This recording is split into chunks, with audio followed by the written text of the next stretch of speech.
Hello and welcome everyone. So in this video we are going to understand the third chapter, storage and retrieval from data intensive application. So this chapter will majorly cover the storage engines like log structured and page oriented storage engines and B trees and LSM trees in detail. So let us first understand what does a database do. It stores some data and then it gives the data whenever we request for it. So in the previous chapters we have seen that how an application developer sends the data to the database and how the application developer queries the data. But why do we need to understand how the data is stored in the database?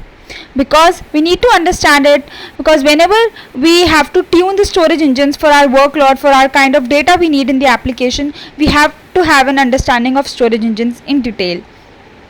So in this video we are going to understand the two major storage engines, log structured and page oriented.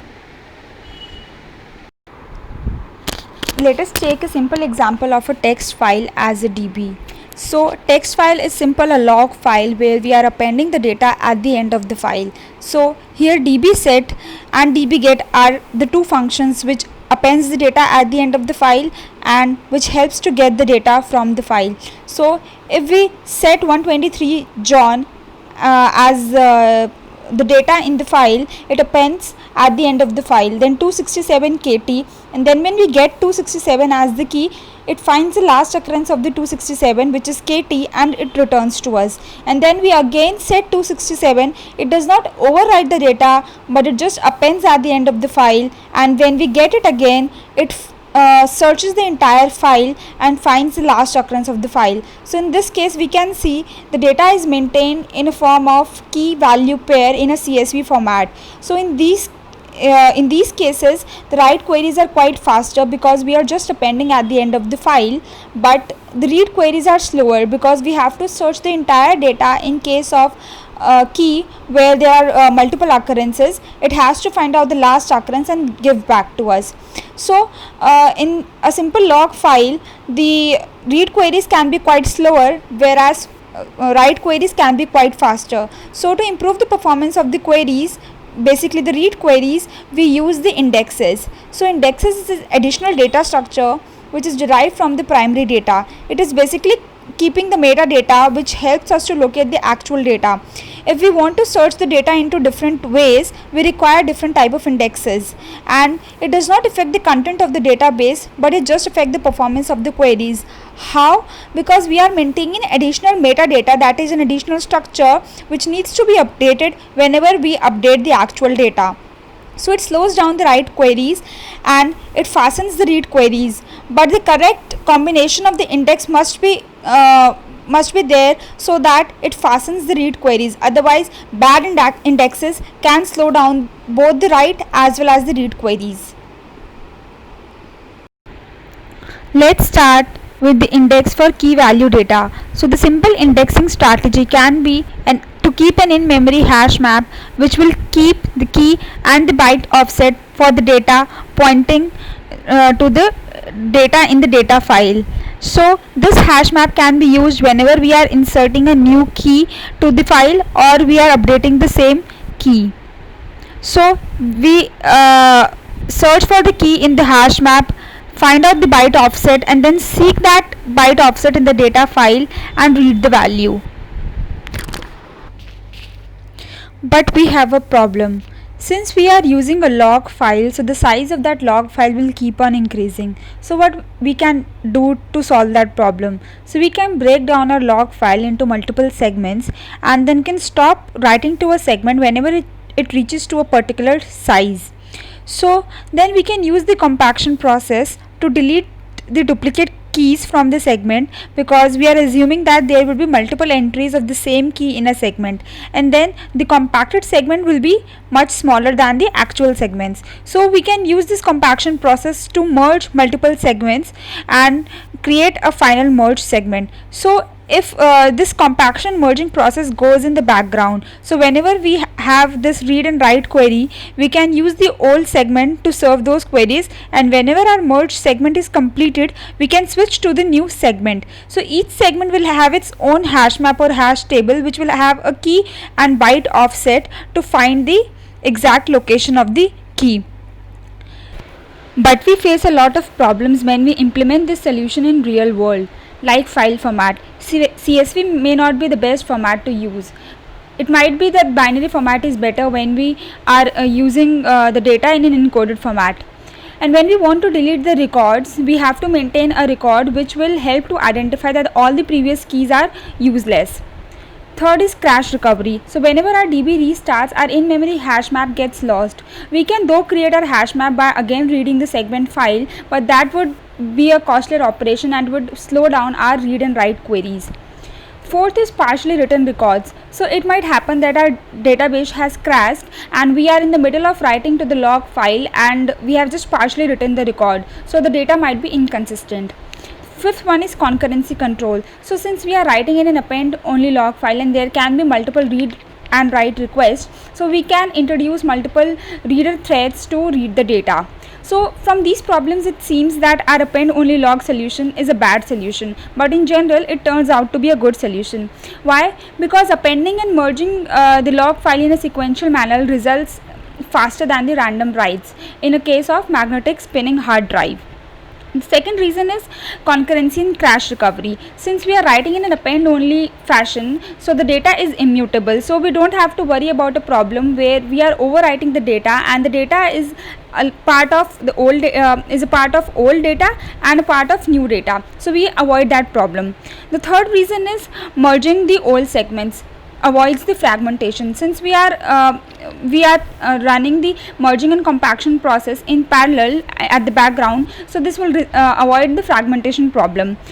So it seems that append only logs turns out to be a good solution, but hash map do have a limitation. So since we are using an in-memory hash maps, so they have to be fit in the memory, so the number of keys which our application require has to be less. So in the cases where our application requires a large number of keys, this solution turns out to be bad. And the second reason is hash indexes do not is not good for the range queries. Whenever we want to find out a query where we have to find out, let's suppose, and select this star from employee where the salary is between 1000 and 2000, then these hash indexes can turn out to be bad.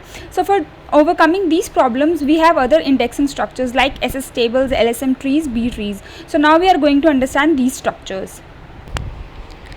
Now let's understand about SS tables. So in our previous examples, we have seen that our log structure segment contains a sequence of key value pairs.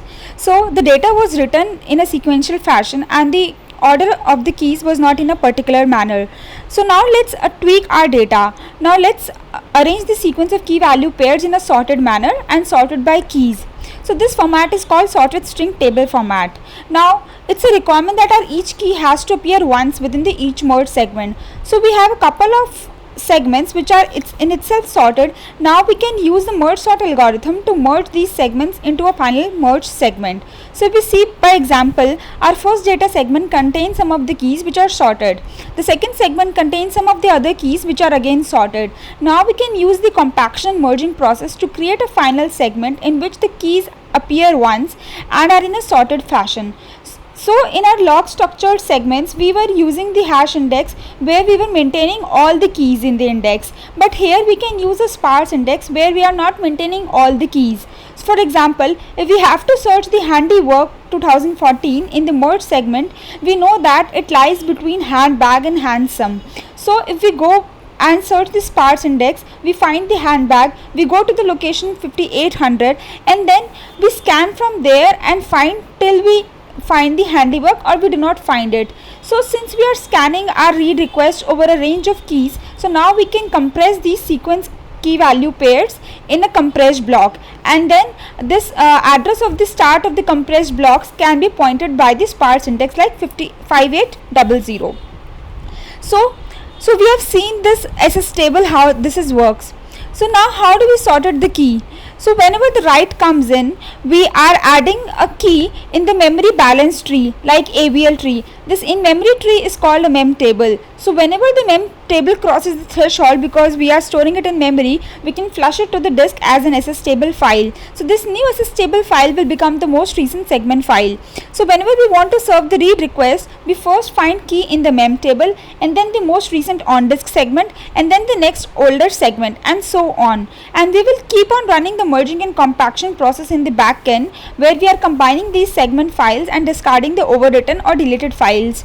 So in our previous hash and log structured log structured files, we have seen that if we want to search a file, want to search a key, we have to scan the entire data. But in case of this SS tables, we have to scan the entire block. We will find the data or we will not find it. So but there is a problem with this approach. So when the database crashes, the most recent writes in the mem table which has not yet been written to the disk will be lost. So to overcome this problem, we will maintain a simple log file for our crash purposes. So that's all about SS tables. Now we will understand about B trees. B trees are one of the most used indexing structures. So in previous slides we have seen that log structured indexing structures and how they work. So they are gaining popularity nowadays. So B trees like SS tables are also sorted by keys, and it allows the range queries and efficient key value lookups. So unlike log structured indexing structures where the data is stored in variable segments, in B trees the data is stored in fixed size blocks. So this corresponds to more closely the underlying hardware, as the disk are also arranged in fixed size blocks. So each page can be identified by an address, and these addresses can be used to refer to other pages in the tree. So the pages are stored on the disk and not on the memory. So whenever we want to update some data, we found the page first and then write the data into the page and then write back this page to the memory, unlike in log structured indexing structures which are updated sequentially. So this helps us to not change the location of the data and all its references. So if we see the example, we want to find out the user ID 252. So we know that we have to go to the reference present between the keys 200 and 300. So when we go to the reference, we found out the reference 250. Now this 252 lies between the keys 250 and 270. So we again go to that page and then we sequentially scan this page where it is the leaf node where it contains the key value pair. So this is how B trees work. So now let's understand why we want to make the B trees reliable. The basic underlying write operation in B trees is to overwrite the current page on disk. So whenever we want to update some data, we find out on which page it is present, we update that page and then write back to the disk. So this is in stark contrast to the LSM, where we are updating the data in a sequential fashion in an append only log file which is immutable, and we delete the old segments after the merging and compaction process. So it can also happen that in B trees we are updating multiple pages at the same time. So let's assume we find out we have to update some data in a page which will get full. So we break down that page into multiple pages, that is into 2 pages, and then update the reference of the parent pointer to those child pointers. So let's assume that database crashes at that point while updating the page references. So it can end up with corrupted index and an orphan child. So to avoid this problem, we came up with the approach of write ahead log, which is also called redo log. So this is an append only file where we are writing all the B tree modifications before applying it to the pages of the tree itself. So other problem is concurrency control. So we should have a careful concurrency control, because it can happen that B trees is being accessed by multiple threads at the same time for multiple write or read queries. So since we are using B tree for a long time, so there have been many B tree optimizations in the past. So instead of using the write ahead log, we can use the copy on write scheme. In this scheme, a modified page is written to a different location and a new version of the parent page in the tree is created pointing to the new location. So this approach is also useful for concurrency control. So the second point is we can save space in pages by not storing the entire key, because we need the key for the minimum information to find out the boundary ranges. So instead of storing the entire key, we can abbreviate it, which can lead to more key into a page and a higher branching factor with fewer levels. Also, page can be positioned anywhere on the disk. It is not necessary to store all the pages with nearby key ranges nearby on the disk. And we can maintain an additional pointers like left pointer and the right pointer to point out to the left and right sibling pages, so that we don't have to jump back to the parent page again. So now let's understand about B trees and LSM trees and their differences. Previously we have seen how B trees and LSM trees work, so now let's understand their differences. So LSM trees are faster for writes, whereas B trees are faster for reads. So we have seen that in LSM we append the data into a log file and then we compact and merge that data. So whenever we want to search for a data, we search the latest merged segment and then the previous merged segment and so on. So this can result in order of n search time, whereas in B trees the data is arranged in pages. So if there are n keys, so the maximum depth of the trees can be order of log n, which can take to search for a key. B tree indexes also writes data at least twice, that is once in the write ahead log and second in the tree page itself. But LSM writes data multiple times because of the repeated merging and compaction process. So this effect where one write to the database results in multiple writes to the disk is called write amplification. So this might be a concern in SSD where there is a limit in overwriting the block since the time it wears out. So LSM can sustain higher write throughput than B trees because we are appending the data in a log file, and LSM can be compressed better than B trees, resulting in smaller files. B trees might have some disk space unused due to the fragmentation whenever a page is split and we have to update the references, whereas LSM periodically rewrites SSS tables to remove the fragmentation. The compaction process in LSM can interfere with the performance of ongoing reads and writes, although we ensure that the compaction process goes in the back end, but it can sometimes result in slower read and write queries. And if the write throughput is high and the compaction is not configured properly, then the number of unmerged segment increases, which will ultimately slow down our read queries. So there is one advantage in B tree, since the key exists only once in B tree, whereas a key can exist multiple times in LSM. So if we want to search a key, if we want to search some queries in a particular range, then we can take the log on the entire page. So these are the differences between B trees and the LSM trees. Now let's understand about other indexing structures. So index is either a key value or a key reference, where reference points to the address of the page or the address of the data where the data is present. So now let's see primary index. So this is an index which uniquely identifies a row in a relational table. So let's consider the example of employee data. So an employee ID can be a primary index.